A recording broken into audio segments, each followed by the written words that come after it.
Beyonce winning the best country album. You've got your category and we've got our category. You know, we'll just have a little bit of racial segregation at the Grammys. Like, why aren't people happy? Well, you know when you read a story about something like this and you're like, I can't fully put my finger on it. I can't totally call it out as racism. The Grammys, guys, if you will indulge me for a second. I know that we are mostly sort of dystopia politics fans. The Grammys have responded to Beyonce winning the best country album, which was a bone of contention for some people. They've responded to Beyonce winning the best country album by splitting it into two categories for next year. So it will now be Best Contemporary Country Album or Best Traditional Country Album. Contemporary or traditional, okay? Which is pretty funny, right? Because it's not even subtle, is it? Like, in comes this black hip-hop R&B singer lady, Beyonce. She's got like 10, 15 years of solid R&B hip-hop behind her. And then she flips. She just rebrands. She puts a cowboy hat on. She has like 2 songs on the album that have a fiddle and a slide guitar on it. And she probably got another one where there's like a lyric in it about Texas or something. And she calls the album Cowboy Carter, because that's her surname. She's married to Jay-Z. Cowboy Carter. And just off the back of that, off the 3 or 4 of those things, it's not even really a country album. Just off the back of that, it wins Best Country Album at the fucking Grammys. Guys. And so obviously all of the Texas and Mississippi and Georgia fucking Dixieland types, they're just not having it at all, are they? They're not having this. This is like Noel Gallagher versus Jay-Z at Glastonbury all over again, isn't it? Like, that, it doesn't belong. That's not real country. That's not real rock. It's the same thing. So now the Grammys are like, all right, you know, we'll have to solve this problem, we'll have Best Contemporary Modern Country Album for your Beyonce fans.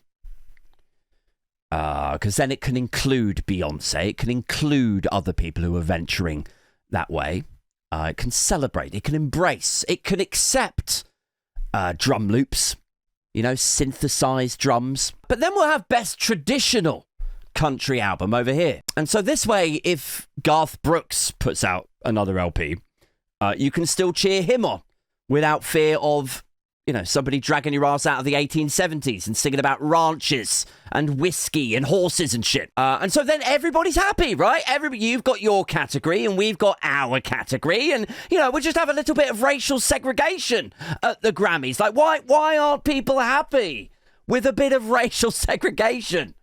Which is definitely what is happening here. And so, yeah, obviously people aren't happy about this solution, this problem. I saw this thing earlier in response to the Grammys splitting these things into contemporary and traditional. This thing, the headline was like, you couldn't wait 2 years or something, you know, before changing these categories so it wasn't 100% obvious what you were responding to. You couldn't wait 2 years even, really. It had to be done right now, did it? A matter of weeks after she wins Best Country.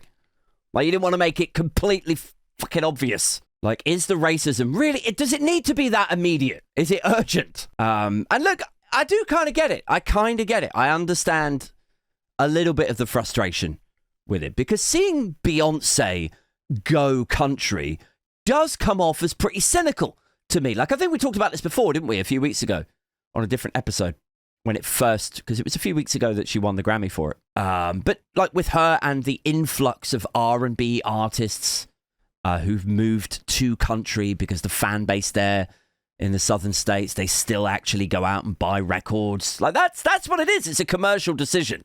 It's not because they've all suddenly got really artistically curious about what happens in Texas, in the Grand Ole Opry. Like, all of these guys, all of them, Miley Cyrus, Machine Gun Kelly, Beyonce, Post Malone, all of them made their names and their money in pop or hip hop, and then they just saw where the market was going, and they packed up and they headed south. That's what happened. So I get the cynicism. I get the anger to an extent. Like, don't gentrify this. This is our thing. This is our music, our culture, right? But it's also a little bit like, you know, you got to tread really fucking carefully here, Grammys, all right? You got to tread a bit carefully, because you really don't want to be telling, you know, the black lady that she's not really country, that she can't ever really be country. She's not welcome. You're not welcome here in our Dixieland counties. Like, think of the optics of what you're doing here. Like, if she says she's country and it got played on country stations and there's like a single that's got a slide guitar and a fiddle on it or whatever, and people voted for it to give it the best of it, like, fine, just let it be. Except that things are changing and that somebody won that award. But don't fuck around with new categories, traditional country and contemporary country, just to sort of half weirdly fix this. Like, do you remember when Taylor Swift, I don't know how many of you are aware of this stuff. Taylor Swift started off as a country artist, right? Excuse me.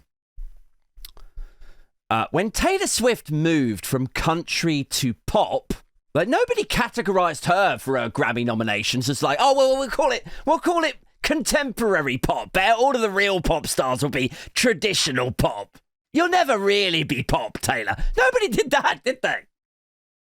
So it's weird, isn't it? It's weird. Like, you know when you read a story about something like this and you're like, I can't fully put my finger on it. I can't totally call it out as racism. I'm sure, like, there is some cynicism and some prank, but there's definite fuckery to it, isn't there? Just